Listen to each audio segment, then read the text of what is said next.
होती है ना, मैं बताता हूँ आपके लोग बाग लूटने में लगे हुए हैं, ऐसे ही ये लोग भी हैं, ये जान के दुश्मन है भाई साहब, ये आपको जहर भी खिला देंगे।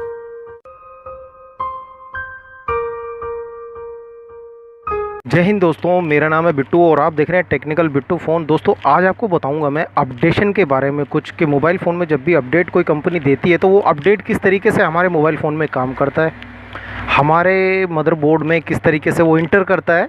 और आज आपको मैं एक बेसिक नॉलेज देने वाला हूँ, बहुत अच्छे तरीके से समझाऊँगा आपको, कोशिश करूँगा लॉजिक आपको बताऊँगा ज़्यादा से ज़्यादा कि किस तरीके से अपडेट हमारे मोबाइल फ़ोन में काम करता है। और फिर अपडेट के दौरान जो प्रॉब्लम आ जाती है किसी किसी सेक्शन में, तो उनको हम किस तरीके से ठीक कर सकते हैं, ये आपको मैं कुछ प्रैक्टिकली बताना चाहता हूँ। मैं बहुत उत्सुक हूँ आपको एक प्रैक्टिकल बात बताने के लिए। एक एंजेलिना मैम ने मुझे कमेंट की था कि उन्होंने अपडेट किया, उसके बाद से उनका नेटवर्क अप डाउन हो रहा है, तो उनका भी सॉल्यूशन इस वीडियो में मिल जाएगा।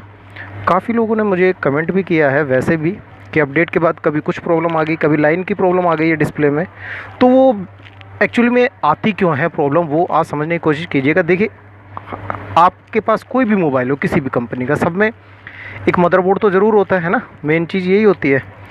इस मदरबोर्ड में सेक्शन होते हैं, जैसे कि मान लीजिए ये नेटवर्क सेक्शन है, एक गाँव है, ये इसमें सिर्फ नेटवर्क से रिलेटेड ही बंदे रहते हैं जो नेटवर्क का काम करते हैं बस। आप देसी भाषा में समझिएगा। मैं चाहता हूँ आके आप टेक का अगर चैनल देख रहे हैं ना, तो आपको टेक की इतनी नॉलेज हो जाए कि कोई बंदा आपको बेवकूफ़ बना ना पाए, कोई दुकान वाला, ठीक है, और आप तेज़ हो जाओगे ना, मेरा काम बन जाएगा। तो जैसे ये नेटवर्क का सेक्शन है, हर मोबाइल फ़ोन में अलग अलग सेक्शन दिए होते हैं। छोटे में चले जाएँ तो कैमरा सेक्शन कह लीजिए, कैमरा आईसी जहाँ पर लगी होगी, और चले जाइए तो मीडिया आईसी लगी होगी, और इसके एक साइड में चले जाएंगे तो डाटा सेक्शन होगा। मैं खोल के दिखाता हूँ आपको ना, इस तरफ ये डाटा सेक्शन है, इसमें रैम लगी होगी, प्रोसेसर लगा होगा, और साइड में आ जाइए तो चार्जिंग सेक्शन भी होगा, और इसमें आपका सिम आईसी वगैरह भी लगी होंगी इसमें, ठीक है। तो हर सेक्शन को जब अपडेट आता है ना कंपनी की तरफ से, तो वो जो एप्लीकेशन आती है एक तकरीबन 400 MB या फिर 800 MB का जो सॉफ्टवेयर होता है, वो सभी आईसीओ के लिए आता है। वो अपडेट जो आता है ना, वो जो सॉफ्टवेयर जो कंपनी वाले बनाते हैं कि हम अपने मोबाइल फ़ोन में कोई नई चीज़ें ऐड करी हैं हमने, तो वो बेसिकली आईसीओ के अंदर इंस्टॉल होते हैं। ये सारी आईसीओ होते हैं, इनके अंदर सॉफ्टवेयर इंस्टॉल होते हैं, ठीक है। रैम के अंदर भी, सीपीयू के अंदर भी, सीपीयू को भी कमांड दी जाती हैं उस सॉफ्टवेयर।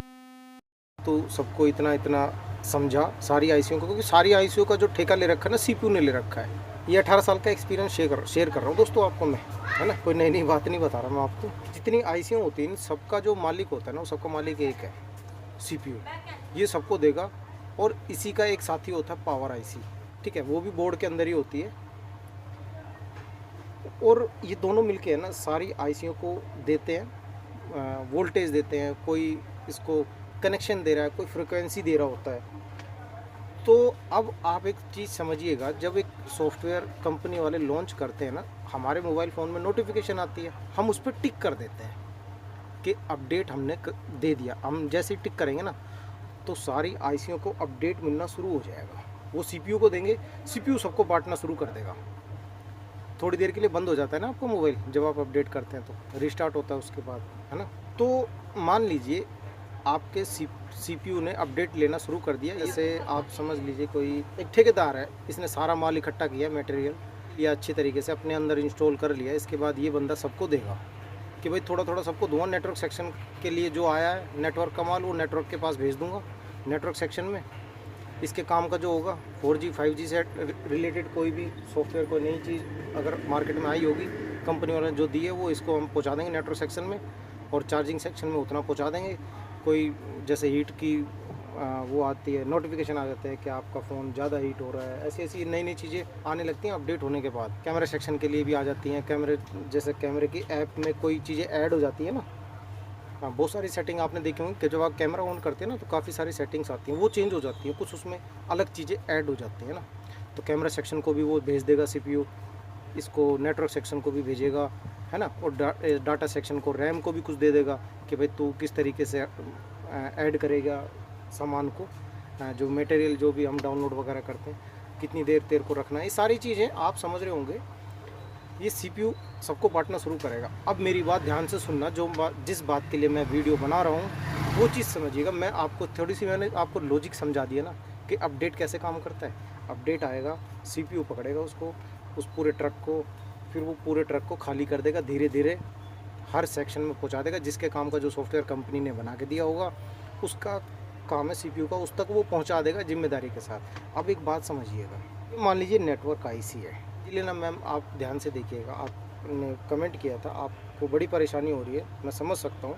एक मोबाइल फ़ोन आज के टाइम पे बहुत कुछ होता है हर किसी के लिए, जब उसमें कुछ प्रॉब्लम हो जाती है तो हाथ पैर से निरस्त हो जाते हैं एकदम, सब कुछ काम वगैरह सब ठप हो जाता है हमारा। अब सुनिएगा, जैसे कि नेटवर्क आईसी है ये, ठीक है, और भी भाई देखिएगा, इस नेटवर्क आईसी के रास्ते में इस सीपीयू से लेकर और इस नेटवर्क आईसी के रास्ते में न जाने कितने कंपोनेंट लगे हुए हैं। कॉइल लगी है, रेजिस्टेंस लगे हैं, रेजिस्टेंस अलग अलग फ्रीक्वेंसी के लगे हुए हैं, ठीक है, अलग अलग कोडिंग के लगे हुए हैं, अलग अलग नॉन पोलराइज कैपेसिटर इसमें लगे हुए हैं, इसमें कोइल्स लगी हुई हैं, काफ़ी सारे ट्रांजिस्टर लगे होंगे।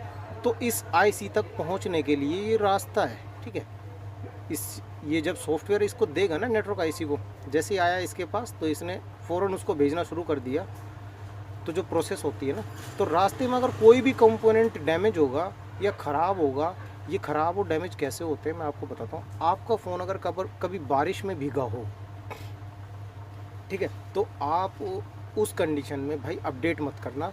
अगर जिस सेक्शन में पानी होगा ना, जिस भी किसी सेक्शन में मॉइस्चर भी होगा या कोई पार्ट्स रास्ते में डैमेज होगा, तो उस आईसी तक वो सॉफ्टवेयर नहीं पहुंच पाएगा। बाकी आईसी तक पहुंच जाएगा जिसका ठीक होगा रास्ता, जितने कंपोनेंट जिसके सारे सही होंगे उस तक पहुंच जाएंगे। और जिस आईसी तक नहीं पहुंचेगा, उस कंडीशन में आपके मोबाइल फ़ोन में वो सेक्शन की दिक्कत आ जाएगी। चाहे वो कैमरा आईसी तक नहीं पहुंच पाएगा तो कैमरे में दिक्कत आ जाएगी। बहुत सारे बंदों ने कमेंट करी है कि सर अपडेट किया उसके बाद कैमरा नहीं चल रहा, तो समझ जाइएगा आपके कैमरा सेक्शन में कोई ना कोई मॉइस्चर था या फिर कोई पार्ट्स उसका डैमेज हो चुका था। तो उसके कारण उस पार्ट्स ने उस आईसी तक प्रॉपर जो सॉफ्टवेयर जाना था उस तक वो नहीं पहुंचा पाया, ठीक है, आप समझ गए होंगे। तो ये जो कंपोनेंट लगे ना, ये बेकार नहीं लगा रखे भाई, कंपनी वालों ने ये दिखाने के लिए नहीं लगा रखे। इनकी अलग अलग फ्रिक्वेंसी होती है, अलग अलग चीज़ों को ये पकड़ के सही सलामत कैमरे तक वोल्टेज भी पहुंचाते हैं, उसकी फ्रिक्वेंसी भी कह लीजिए वो भी पहुंचा देते हैं। तो ये जब यही इनमें कोई प्रॉब्लम आ जाती है ना एक आधे पार्ट्स में, तो आपके उस जगह का जो मेन काम करता है ना, जैसे नेटवर्क आईसी का काम करता है, जो फ़ोन में दिखाई देता है नेटवर्क, आपको नेटवर्क के डंडे वहाँ पे या तो नो सर्विस लिख के आने लगेगा, है ना, या फिर आपका नेटवर्क अप डाउन होने लगेगा। अगर नेटवर्क आईसी के रास्ते में कोई कंपोनेंट, किसी में मॉइस्चर है, या फिर कैमरा सेक्शन में या फिर डाटा सेक्शन में आपका मान लीजिए रैम आईसी में कोई प्रॉब्लम आ जाए, इसके अंदर वो आया सॉफ्टवेयर आया, इसके अंदर इसने देना शुरू किया रैम आईसी कि भाई तेरे लिए भी कुछ आया, एक चिट्ठी तेरे भी आई है तेरे नाम की। इसके रास्ते में जितने कंपोनेंट लगे हुए हैं ना, ये इन कंपोनेंट में कोई एक आधा कंपोनेंट डैमेज होगा, ख़राब होगा, तो फिर वो पूरा सॉफ्टवेयर इस तक नहीं पहुंच पाएगा। उसके कारण क्या होगा, ये फ़ौरन फ़ोन को रीस्टार्ट करना शुरू कर देगा। अगर वीवो का फ़ोन है तो वीवो लिख के आएगा, उसके बाद फिर से रीस्टार्ट होकर फिर वीवो आ जाएगा। ओप्पो का फ़ोन है तो रीस्टार्ट होकर फिर से ओप्पो, सैमसंग का है तो दोबारा से सैमसंग, फिर से सैमसंग पे। इस कंडीशन में आप पहुंच जाते हैं दुकान पर ठीक कराने के लिए। तो मैं आपको एक सजेशन देता हूं भाई, ये सेक्शन के बारे में आप सब कुछ समझ गए होंगे, हर मोबाइल फ़ोन में होता है, ये बेसिक नॉलेज आपको होनी चाहिए, ठीक है। तो आपको एक सजेशन देता हूँ, अगर आपका फ़ोन कभी बारिश में भीगा हो या फिर पानी में गिरा हो, उस कंडीशन में है ना, आपको याद रखना, अगर आपको याद हो कि भाई मेरा फ़ोन कभी 2-3 महीने पहले पानी में भी गिरा था, तो भाई उसके बाद अगर फ़ोन आपका जब तक सही चल रहा है ना भाई, पड़ी लकड़ी मत लेना, बिल्कुल भी अपडेट मत करना उसको, वरना आपके फ़ोन में कुछ ना कुछ दिक्कत आ जाएगी। कंपनी वालों की दिक्कत नहीं होती भाई, बहुत सारे बंदे कंपनी वालों को गाली देना शुरू कर देते हैं, सर्विस सेंटर जाएंगे वहाँ चिल्लाना शुरू कर देंगे बेकार में। भाई देखो, हर किसी का एक आत्मसम्मान होता है ना, हर कोई बंदा अपनी जगह सही होता है, हर बार कंपनी वाले गलत नहीं होते, सर्विस सेंटर वाले गलत नहीं होते हर बार।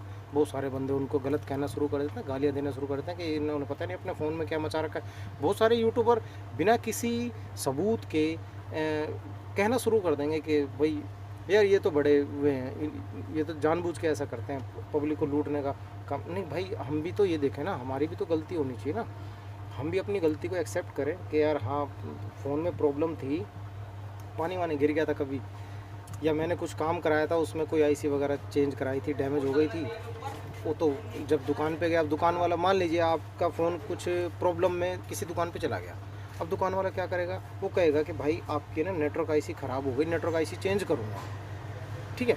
अब उस कंडीशन में आप भरोसा कर लेते हो, आपको क्या पता वो नेटवर्क आईसी चेंज करेगा या नहीं करेगा, वो हो सकता है उसका कोई पार्ट्स डैमेज हो, उस पार्ट्स को निकाल के और वहाँ पे जंपर मार दे, उस पार्ट्स को निकालने के बाद कुछ और लगा दे कि सप्लाई पहुंच जाए, बस नेटवर्क आने लगेगा, वो आपको पैक करके दे देगा, कहेगा मैंने तो नेटवर्क आईसी चेंज कर दिया। अब आपको क्या पता उसने चेंज करी नहीं करी, अब उसने वहाँ पे जंपर मार रखा था, उस फ्रीक्वेंसी का रेजिस्टेंस निकाल के अब आपने कर दिया अपडेट।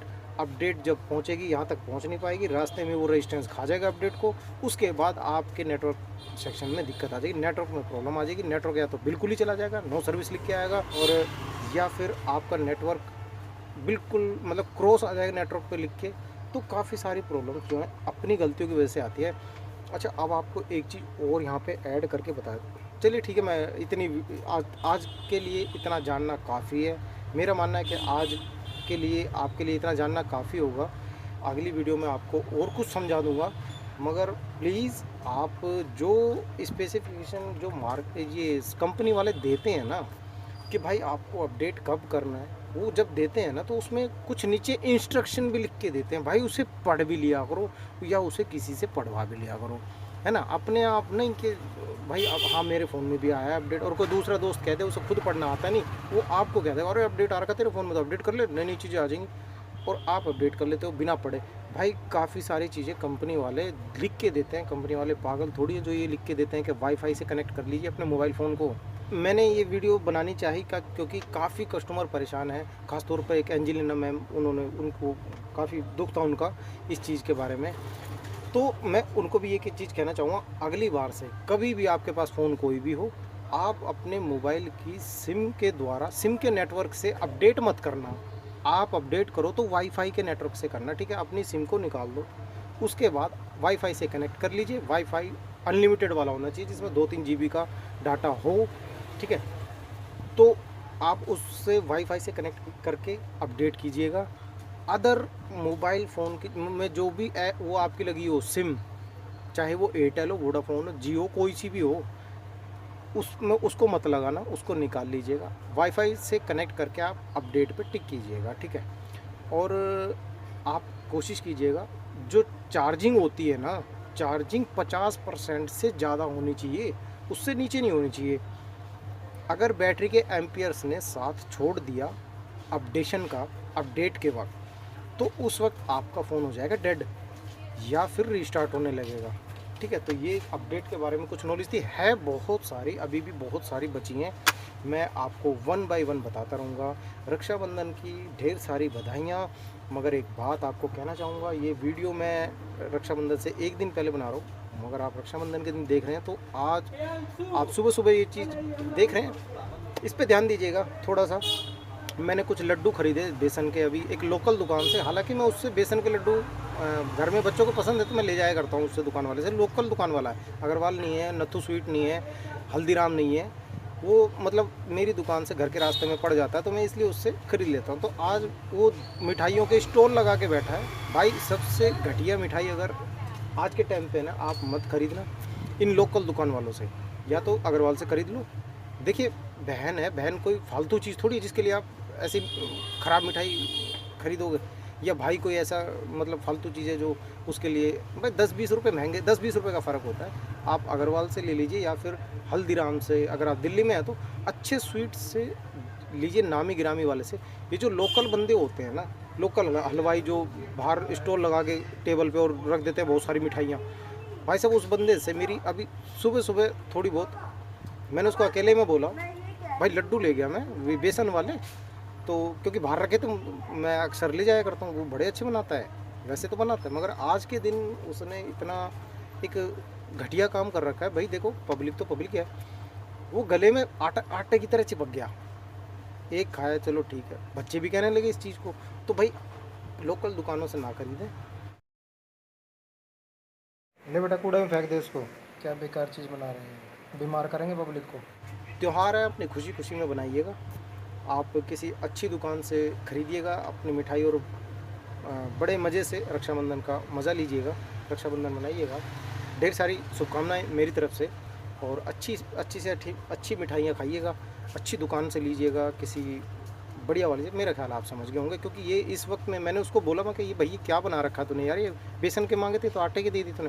कह रहा नहीं वो थोड़ा सा ना काम ज़्यादा था, तो वो जल्दी जल्दी में ना थोड़ा पकाना भूल गया उसको। भाई पकाना नहीं, मैं रियल बोल रहा हूँ इस वक्त, ये मेरा दुख है सिर्फ आपके लिए, क्योंकि आप लोग ना फंस जाओ, क्योंकि लोकल लोग जो होते हैं ना, ये आज का टाइम समझते हैं कमाने के लिए, ये इसमें भी धांधलेबाजी होती है भाई। जैसे मेरे मोबाइल रिपेयरिंग काम में होती है ना, मैं बताता हूँ, आप लोग बाग लूटने में लगे हुए हैं। ऐसे ही ये लोग भी हैं, ये जान के दुश्मन है भाई साहब, ये आपको जहर भी खिला देंगे पैसे के लिए, ठीक है। इनको सिर्फ पैसा चाहिए, ये मतलब रेट इनका वही रहेगा, और इनको चाहिए पैसा, चाहे कोई आटा मिला के उसमें भाई साहब तोल तोल के बंदों को दे रहे हैं, लोग पागल बन के ले जा रहे हैं। क्या हो, कल वो है रक्षाबंधन है भाई, रक्षाबंधन है, तो ये चीज़ करके लोग बाग मिठाइयाँ ले जा रहे हैं। और जैसे खोए की बर्फ़ी हो गई, ये चीज़ ये ख़राब चीज़ बनाते हैं आज के टाइम पे, तो कोशिश कीजिएगा इनसे ना ख़रीदें। ये इतना सारा माल बना के रख लेते हैं, इससे पता देखिए होगा क्या, आपकी तबीयत ख़राब हो जाएगी। मेरे को वो लड्डू वगैरह जो थे ना, मैं देखो आप कहोगे यार टेक चैनल पे कैसी बात कर रहा हूँ, मगर मेरा ये अंदर का दुख दर्द है कि आपके साथ नहीं ऐसी बीते, मेरी तबीयत ख़राब होने लगी है, गला बैठ के, गले में इतनी मिठास बैठ गई है, चिपक गया है। चाय भी पी ली उसके बाद नहीं मज़ा आ रहा, कोल्ड ड्रिंक पी ली अभी भी नहीं मज़ा आ, नहीं वो चीज़ नहीं हो पा रही है, काफ़ी परेशानियों का सामना करना पड़ रहा। तो आपको ऐसी परेशानी ना हो तो आप देखिएगा अपना 10-20 रुपये फालतू लगा लीजिए, मगर अच्छी मिठाई खरीदिएगा, अपने बहन भाई को अच्छी मिठाई खिलाइएगा। मेरी तरफ से भी खिला देना यार। मैं मिलता हूँ आपसे नेक्स्ट वीडियो में। वैसे आप कुछ गलत मत बोलना भाई कि टेक वीडियो पे कैसे कैसे बातें कर रहा भाई, मैं सिर्फ आपके लिए बोल रहा हूँ, जहाँ आपका फ़ायदा मिलेगा, जहाँ आपके लिए नुकसान ना हो। मैं मिलता हूँ आपसे नेक्स्ट वीडियो में, तब तक के लिए जय हिंद और जय भारत।